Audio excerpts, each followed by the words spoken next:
Hello नमस्कार दोस्तों, आप देख रहे हैं बिहार समाचार। समय हो चला है बिहार की खबरों को जानने का, तो चलिए जानते हैं आज की बिहार की मुख्य बड़ी खबरों को विस्तार से।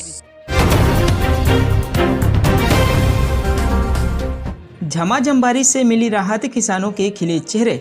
जी हां, बिहार के औरंगाबाद में शुक्रवार की दोपहर हुई झमाझम बारिश ने तपती धरती को कुछ मिनटों का सुकून पहुंचाया, तो हीट वेव, लू और अधिक गर्मी का सामना कर रहे लोगों को राहत मिली है।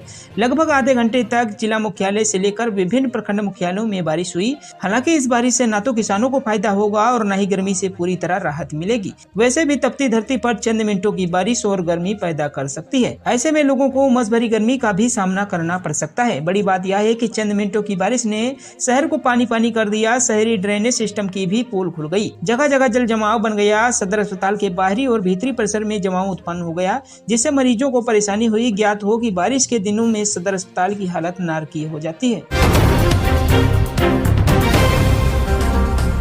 26 से 28 जून को होने वाली सक्षमता परीक्षा स्थगित, शिक्षकों की मांग पर बिहार बोर्ड का फैसला। जी हां, बिहार विद्यालय परीक्षा समिति यानी बिहार बोर्ड ने 26 से 28 जून के बीच होने वाली द्वितीय सक्षमता परीक्षा को स्थगित कर दिया है। बोर्ड की ओर से अपरिहार्य कारण से परीक्षा स्थगित करने की बात शुक्रवार को कही गई। हालांकि शिक्षकों ने हेडमास्टर भर्ती की तारीख टकराने की वजह से सक्षमता परीक्षा की डेट आगे बढ़ाने की मांग की थी। द्वितीय सक्षमता परीक्षा के लिए 85,000 से अधिक नियोजित शिक्षकों ने आवेदन किया था। परीक्षा के एडमिट कार्ड भी शुक्रवार को जारी कर दिए गए थे। बीएसईबी सक्षमता परीक्षा की नई तारीख जल्द ही जारी करेगा। भागलपुर में 18 केंद्रों पर डिप्लोमा सर्टिफिकेट परीक्षा 10:30 बजे के बाद नहीं होगी एंट्री। जहां बिहार संयुक्त प्रवेश प्रतियोगिता परीक्षा परिषद द्वारा 22 व 23 जून को डिप्लोमा सर्टिफिकेट परीक्षा भागलपुर के 18 केंद्रों पर होगी। इसे लेकर शुक्रवार को डीएम डॉक्टर नवल किशोर चौधरी ने केंद्रीय अधीक्षकों, दंडाधिकारियों व पुलिस पदाधिकारियों के साथ बैठक की। सम्राट चौधरी 21 महीने बाद अयोध्या में उतारेंगे मुरेठा, नीतीश को कुर्सी से हटाने का सपना रह गया अधूरा। जी हां, बिहार के डिप्टी सीएम और बीजेपी प्रदेश अध्यक्ष सम्राट चौधरी करीब 21 महीने यानी पौने 2 साल बाद अपना मुरेठा पगड़ी उतारेंगे। उन्होंने कहा कि वे अयोध्या में मुंडन करवा भगवान राम के चरणों में मुरेठा समर्पित करेंगे। आगामी 2 और 3 जुलाई को वे इसके लिए अयोध्या दौरे पर जाएंगे। हालांकि नीतीश कुमार को मुख्यमंत्री पद से हटाने का उनका सपना अधूरा रह गया। दरअसल सम्राट चौधरी ने नीतीश को सीएम की कुर्सी से हटाने की प्रतिज्ञा ली थी। उन्होंने कहा कि व्यक्तिगत फैसले निरस्त हो सकते हैं। बिहार में अब ऑनलाइन खरीद सकेंगे बालू, खराब होने पर वापस कर सकेंगे। जय राज्य में अगले महीने से सरकार ऑनलाइन बालू खरीदने की सुविधा देगी। Bihar state mining corporation limited के माध्यम से ये कार्य होगा। ऑनलाइन खरीदा गया बालू गुणवत्तापूर्ण न होने की स्थिति में वापस भी किया जा सकेगा। आने वाले दिनों में ऑनलाइन की सुविधा में बालू के बाद ईंट और गिट्टी को भी शामिल किया जाएगा। इस पूरी योजना का उद्देश्य लोगों को आसानी से उचित दरों पर बालू उपलब्ध कराना है। ये जानकारी शुक्रवार को उप मुख्यमंत्री शाह खान एवं भूतत्व मंत्री विजय कुमार सिन्हा और विभाग के अपर मुख्य सचिव मिहिर कुमार सिंह ने एक संयुक्त संवाददाता सम्मेलन में दी। अमीन समेत 10,000 कर्मचारियों को बांटा जाएगा नियुक्ति पत्र, बिहार सरकार ने की तैयारी। यह लोकसभा चुनाव खत्म होने के बाद नीतीश सरकार के मंत्री नौकरी और रोजगार को लेकर एक्शन में दिख रहे हैं। राजस्व एवं भूमि सुधार विभाग के मंत्री दिलीप जायसवाल ने शुक्रवार को दावा किया कि वह बहुत जल्द 10,000 कर्मियों की बहाली हो जाएगी। कहा कि इस महीने के अंत में पटना के ज्ञान भवन में नियुक्ति पत्र भी दे दिया जाएगा। दिलीप जायसवाल ने कहा कि जमीन संबंधित जनता की परेशानियों को दूर करने के लिए कर्मचारियों का होना आवश्यक है, इसलिए करीब 10,000 कर्मचारियों की बहाली होने जा रही है। इसमें सबसे अधिक 8,035 अमीन के पद हैं, सर्वेक्षण लिपिक के 742 पद हैं और सर्वेक्षण कानूनगो के 458 पद हैं। तेजस्वी यादव ने बीजेपी पर लगाए आरोप, कहा जहां भाजपा की सरकार वहां पेपर लीक होना तय। जहां नीट पेपर लीक मामले में चल रही बयानबाजी के बीच अब बिहार के पूर्व डिप्टी सीएम तेजस्वी यादव ने भाजपा पर गंभीर आरोप लगाए हैं। उन्होंने कहा कि यह संयोग है या प्रयोग है कि भाजपा शासित राज्यों में ही बार बार पेपर लीक की घटना हो रही है। बिहार, गुजरात और हरियाणा में ही पेपर लीक क्यों हुआ? तेजस्वी यादव का कहना है कि नीट पेपर लीक के मुख्य साजिशकर्ता से ध्यान हटाने के लिए ये बीजेपी की साजिश है। वो अंतर्गत बातें कर जांच से ध्यान भटकाना चाहते हैं। तेजस्वी यादव ने आरोप लगाते हुए कहा कि यह शाश्वत सत्य है कि बीजेपी सरकार में रहती है तो पेपर लीक अवश्य ही होना है। पेपर लीक का धंधा बीजेपी का इलेक्टोरल बॉन्ड बन चुका है। उन्होंने कहा कि पेपर लीक के पीछे बीजेपी का अपना आर्थिक हित होता है।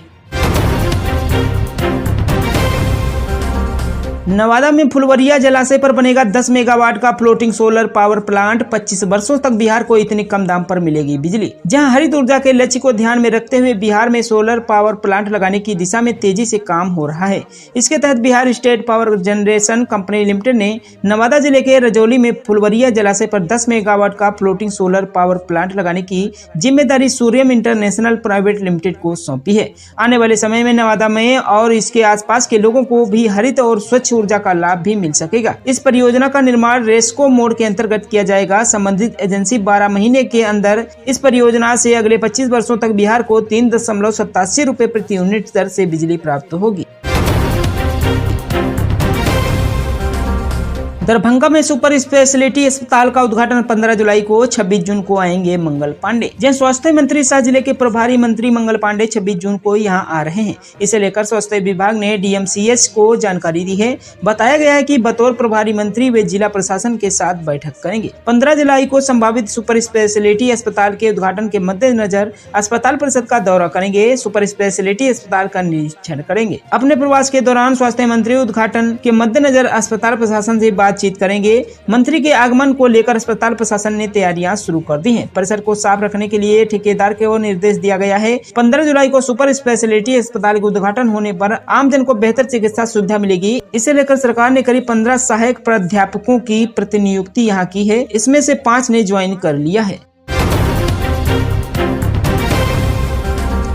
सरकारी नौकरी का इंतजार कर रहे लोगों के लिए खुशखबरी। बिहार में 2610 पदों पर निकली बहाली। बिहार के मुख्यमंत्री नीतीश कुमार ने पिछले दिनों अधिकारियों से कहा था कि बिहार के लोगों को नौकरी मिले, इसके लिए वे युद्ध स्तर पर काम करें और अगले साल के मार्च महीने तक 12 लाख नौकरी देने का काम पूरा कर लें। उन्होंने अधिकारियों को अगले साल तक टारगेट पूरा करने को कहा है। ऐसे में बिहार सरकार अगले 1 साल के भीतर 12 लाख लोगों को सरकारी नौकरी देगी। इसी के तहत युवाओं को नौकरी उपलब्ध कराने को लेकर अलग अलग विभागों में वैकेंसी निकाली जा रही है। वही लोकसभा चुनाव के बाद हुई बिहार कैबिनेट की दूसरी बैठक में नीतीश सरकार ने कई बड़े फैसले लिए हैं। सरकार ने खेल विभाग में 58 पदों के सृजन पर अपनी स्वीकृति दे दी है। वहीं राज्य के हर पंचायत में खेल क्लब बनाने का निर्णय सरकार ले लिया। बिहार सरकार ने इन क्लबों से राज्य के खिलाड़ियों को जोड़ेगी। नियुक्ति को लेकर सरकार ने नया फैसला लिया है। आयोग अब ऑफलाइन और ऑनलाइन एग्जाम लेगा।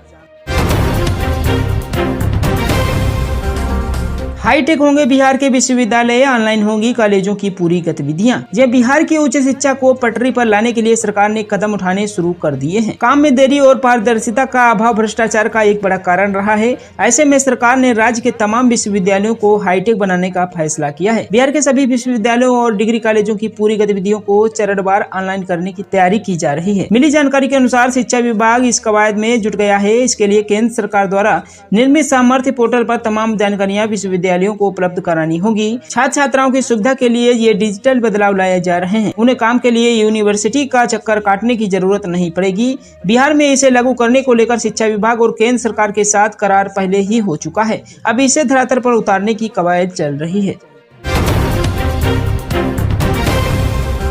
शपथ ग्रहण से पहले जमुई सांसद अरुण भारती का आदिवासी समाज ने किया विरोध, लगाए मुर्दाबाद के नारे। बिहार के जमुई जिला मुख्यालय स्थित कचहरी चौक के पास बाबा साहब भीमराव अंबेडकर प्रतिमा स्थल के समक्ष पिछले 12 दिनों से 3 सूत्री मांगों को लेकर आदिवासी समाज के लोग अनिश्चितकालीन धरने पर बैठे हैं। आदिवासी समाज के लोगों ने शुक्रवार को शपथ ग्रहण से पहले नवनिर्वाचित जमुई सांसद अरुण भारती का पुतला दहन किया। साथ ही जमुई सांसद अरुण भारती मुर्दाबाद के नारे लगाए। इस दौरान माकपा माले नेता बाबू साहब सिंह ने कहा कि नवनिर्वाचित सांसद अरुण भारती पिछले 3 दिनों से जमुई में रहकर जनता की समस्याओं पर बड़ी बड़ी बातें कर रहे हैं। कल ही जिला संवाद कक्ष में सांसद अरुण भारती के अध्यक्षता में इस दिशा में बैठक हुई। पिछले 12 दिनों से धरने पर सैकड़ों की संख्या में आदिवासी महिला, पुरुष, बूढ़े और बच्चे बैठे हैं।